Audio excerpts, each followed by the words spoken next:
Have you ever wondered why our world's weather seems to be changing? Did you notice India getting more frequent floods and UAE getting more hotter than usual? This is all because of climate change. Climate change is the long term alteration of Earth's average weather patterns. Let's take a closer look. Weather and climate may seem like the same thing, but they are very different. Weather refers to the short-term atmospheric conditions in a specific location over a relatively short period of time, usually hours to a few days. Climate, on the other hand, refers to the long-term patterns and averages of weather conditions in a particular region over an extended period of time, typically decades to centuries. Say, look at this graph. The carbon dioxide levels keep increasing through years. So, what made all of this climate change?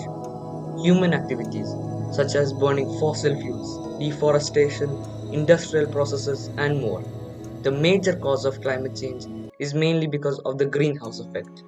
The problem arises when human activities, particularly the burning of fossil fuels such as coal, oil, and natural gas, release excessive amounts of greenhouse gases into the atmosphere. These gases, including carbon dioxide, methane, and nitrous oxide, act like a blanket around the Earth, trapping heat from the sun and causing the planet's average temperature to rise. This is known as human caused global warming. Melting glaciers, rising sea levels, wildfires, and other extreme weather events are all because of climate change. You can see Taj Mahal before and after a series of acid rains.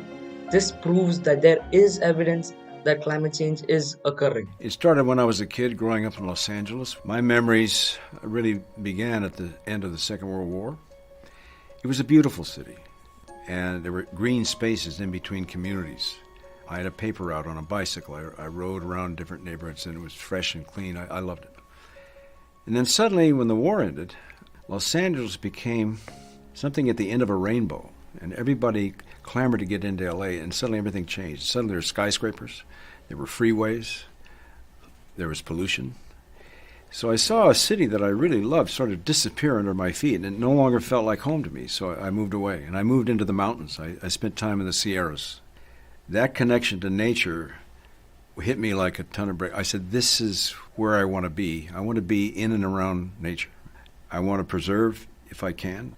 So I guess I got committed at an early age to do whatever I could.